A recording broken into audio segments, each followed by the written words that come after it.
네, 4월 달은 에스라서와 말라기서로 우리가 하나님의 은혜를 나누도록 하겠습니다. 오늘은 에스라서 1장 1절에서 11절까지 말씀인데요. 제가 가지고 있는 성경으로는 710페이지가 됩니다. 여러분 710페이지를 펴보시면 에스라서가 나올 건데요. 에스라서 1장 1절에서부터 11절까지의 말씀으로 은혜를 나누도록 하겠습니다.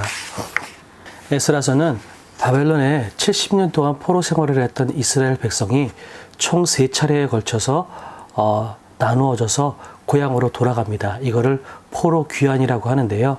이 에스라는 2차 포로 귀환 때 예루살렘으로 돌아간 사람입니다. 그리고 또한 이 에스라는 학자이기도 합니다. 이 에스라가 왜 우리가 포로 생활을 했는지, 또 왜 우리가 지금 이 일들을 하고 있는지에 대해서 이 말씀을 통해서 이제 나누는 이제 것을 에스라서라고 우리가 볼 수가 있는데요. 보면 바사왕 고레스 원년에 여호와께서 예레미야의 입을 통하여 하신 말씀을 이루게 하시려고 바사왕 고레스의 마음을 감동시키매 그가 온 나라에 공포도 하고 조서도 내려 이르되. 바사왕 고레스 원년에 하나님께서 이 고레스 왕의 마음을 감동시켰다라고 말씀을 하고 있습니다. 이스라엘을 망하게 했던 그 많은 나라들, 예를 들어서 북이스라엘을 망하게 했던 아수르, 그 다음에 남유다를 망하게 했던 바벨론, 그 다음에 그 바벨론을 멸망시키고 대제국이 된 바사, 이게 우리나라 말로 페르시아라고 볼 수 있는데요. 이 아수르와 바벨론과 페르시아는 좀 각각 다른 외교 정책을 폈습니다. 예를 들어서 아수르는 서로 민족들을 섞어서 피를 섞이게 하는 그 혼혈 정책을 폈습니다. 그래서 북이스라엘을 아수르가 망하게 했을 때 북이스라엘의 많은 포로들을 데리고 가서 또 이방에 있는 많은 사람들을 북이스라엘로 끌고 와서 서로 피가 섞이게 해서 민족 공동체 정신을 흐리게 만들었던 것이 아수르였고요. 바벨론 같은 경우는 그 나라의 그 똑똑한 사람들, 어린아이들을 데려다가 자기 바벨론 교육을 시켰습니다. 이때 교육을 받았던 사람 중에 한 사람이 누구냐면 다니엘이죠. 어린 소년이었던 다니엘을 끌고 가서 거기서 바벨론에서 공부를 시켰고, 거기서 똑똑한 아이들을 자기네 나라 교육을 시킴으로 속국으로 만드는 그런 정책을 폈던 게 바벨론입니다. 그러면 이 페르시아는 어떤 정책을 폈냐면, 사실 역사적으로 페르시아는 자기의 속국이었던 주변 나라들을 다 돌려보냅니다. 그러면서 많은 자유를 줍니다. 너희들 마음대로 자유롭게 살아라. 다만 우리에게 조공을 바쳐라.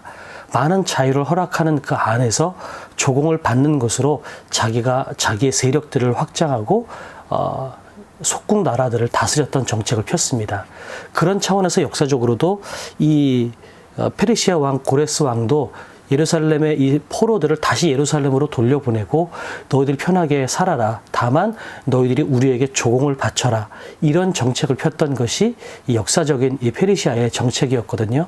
그런데 이것을 성경은 뭐라고 이야기하냐면, 이것이 역사적인 정책이 아니라 하나님께서 그렇게 하셨다라고 말씀을 하시는 겁니다. 여호와께서 고레스의 마음을 감동시켜서 예레미야를 통해서 예언하셨던 말씀이 오늘 이루어진다라는 말씀을 하고 있는 겁니다. 그래서 그 이후의 말씀은 고레스가 너희의 신이 참 신이다. 너희들 돌아가서 성전을 짓고 너희들 땅에서 살아라. 그리고 너희들이 성전을 재건하고 살기에 재정이 부족하고 여러 가지 부족한 것이 있는데 그것들은 우리가 적극적으로 지원해 주겠다. 이런 이야기를 하고 있는 것이 오늘의 본문입니다. 오늘 이 말씀을 통해서 우리가 알아야 될 것은, 이 모든 역사는 하나님의 손안에 있다는 것을 우리가 알았으면 좋겠습니다. 이스라엘이 70년간의 포로 생활을 한 것도, 또한 그 포로 생활에서 노임을 받아서 자기의 나라로 돌아가고 예루살렘 성전을 재건하는 이 모든 일들은 역사적으로 그냥 그렇게 흘러가는 것이 아니라 그 모든 것이 하나님의 섭리 안에, 하나님의 계획 안에서 이루어지고 있다라는 것을 오늘 이야기하고 있는 것입니다.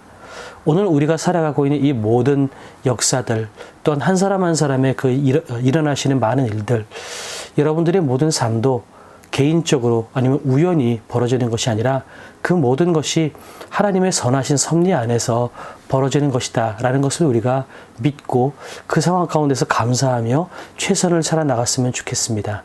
그래서 오늘도 여러분의 삶 가운데에서 역사하시고 비록 눈에 보이지 않지만 여러분의 삶에 개입하셔서 여러분의 삶을 인도하시는 그 하나님의 선하신 손길을 믿고 오늘도 승리하는 하루를 살아가시기 바랍니다.